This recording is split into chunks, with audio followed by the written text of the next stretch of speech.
urge redoblar esfuerzos frente al riesgo agroalimentario de 16 millones de peruanos y peruanas frente a la posibilidad de una hambruna generalizada, ¿no es cierto?, en el planeta.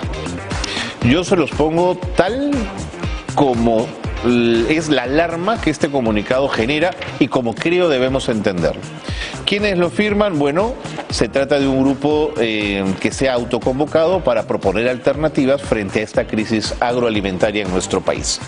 Silvana Eugenia Vargas, exministra de Desarrollo e Inclusión Social, docente PUC, firma este documento. Y hoy está con nosotros para contarnos exactamente cuál es la preocupación y hacia dónde apunta. Silvana, bienvenida. Hola, Carlos. Un gusto tenerte aquí. Gracias por la invitación. ¿Cuál es el sentido de este documento? La necesidad de tomar medidas de urgente plazo sin perder de vista el horizonte, ¿no? La alarma, como acabas de mencionar, de la crisis agroalimentaria ya está en el Perú, no hay que esperar que llegue. La FAO ya ha alertado también respecto a esta cifra que el pronunciamiento menciona, estos 16 millones, más de la mitad de la población de nuestro país en una situación de inseguridad alimentaria y hambre severa o moderada, pero ya es una realidad. Y la contracara es que a la vez somos un país que también de manera documentada desperdicia 12.000 toneladas de alimentos al año. Inexplicable. Inexplicable y en consecuencia la necesidad de poder decir algo al respecto, no solamente desde una perspectiva crítica que cuestiona la falta de respuesta rápida, sino también de poder proponer algunas medidas. ¿Cuáles serían las soluciones? Las soluciones las estamos, digamos, organizando en tres grandes ejes que aterrizan en esas tres medidas, pero que de todas maneras me gustaría revisar contigo. La primera tiene que ver con la necesidad de proveer una atención oportuna y rápida a las ollas comunes y a los comedores populares, en tanto instancias de respuesta inmediata, autoconvocada también de la sociedad civil, que están dando muestras de responder efectivamente a esta necesidad. Sumándonos a una ley que ya las reconoce y respalda. Es correcto. La ley le da el marco institucional. Sin embargo, aún creemos que hay que realizar mejoras, no solamente a la ley, sino al reglamento. Es decir, a la posibilidad de que este instrumento de política, instrumento normativo, no solamente indique qué es lo que hay que hacer, sino que tome medidas efectivas para su cumplimiento. Perfecto. Para que efectivamente se vean resultados en el corto plazo. La segunda línea, y no estoy hablando aún de las medidas que proponemos allí, tiene que ver con el poder articular en torno a innovaciones frente a la respuesta a la crisis agroalimentaria. ¿A qué me refiero? Por ejemplo, la propuesta de la agroecología, que viene dando vueltas en el país hace muchos años, no es de ahora.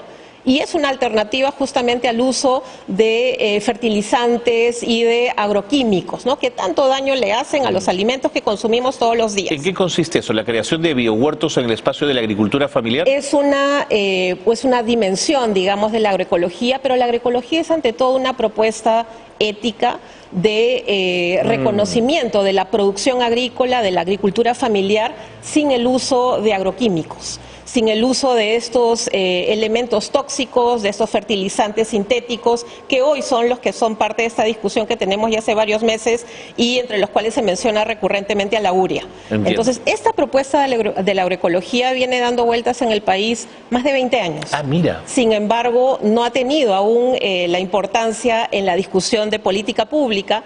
Hay una propuesta dando vueltas en el Ministerio de Desarrollo Agrario y Riego, sin embargo, hay una oportunidad de que en esta crisis esas propuestas se puedan acoger. El tema de la recuperación de alimentos. Por ejemplo. Que es toda esta apuesta por recuperar los alimentos que están, digamos, como decíamos en algún punto, no para exhibición en una vitrina, que están probablemente próximos a vencerse, pero aún son alimentos que se pueden consumir y sin causar ningún daño al organismo, a las personas. Y justo está Salomón Lerner Guitis, que tiene toda la experiencia de la banca de alimentos. Del banco de alimentos, que tiene que ver con recuperar estos alimentos de los supermercados y de los mercados de abastos.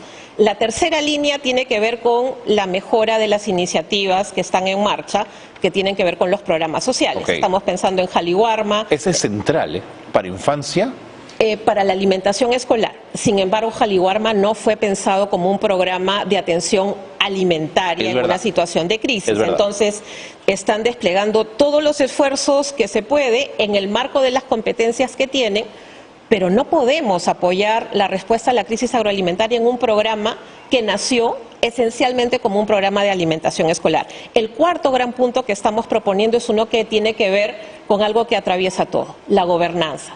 ¿Quién se hace cargo de qué y en qué momento? En ese marco de esas 4 líneas están las 3 propuestas de corto plazo que están en el pronunciamiento que tú tienes. La primera, que tiene que ver con el poder garantizar que Jaliwarma toma medidas inmediatas para cerrar las brechas que aún hay de atención, particularmente a las escuelas primarias y en mayor medida a las escuelas de secundaria, que aún tienen allí población que no está siendo atendida adecuada y oportunamente. Siendo un programa muy importante y muy exitoso, además. Dar 2 millones de desayunos al día no es poca cosa, Silvana. Es correcto. ¿No es y haber adaptado los mecanismos en el contexto de la pandemia, es verdad, aunque no se sabe, para seguir ofreciendo los alimentos en canastas a las familias en las instituciones educativas, y eso es algo que pareciera que no se ha sabido lo suficiente, ¿no? Eso ha persistido. Sin embargo, Carlos, allí hay que decir también que lo que ofrece Jaliwarma no es suficiente para garantizar una alimentación saludable y garantizar todos los componentes nutricionales que se requieren para tener una dieta completa.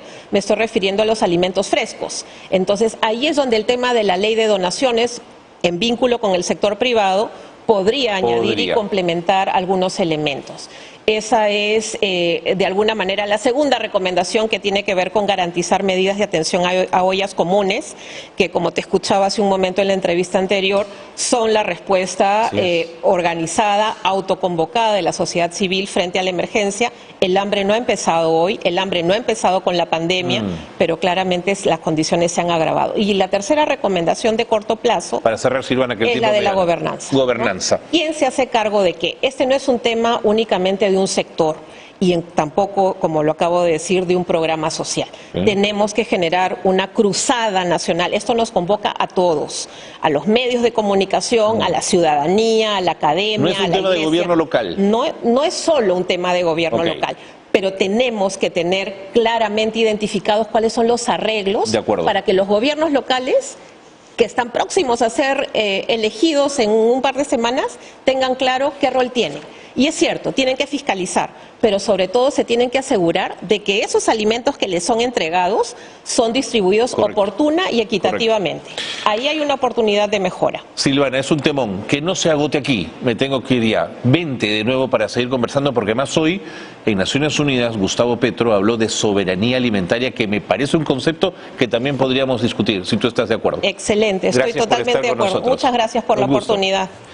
Nos vamos a la pausa para venir ya con lo último.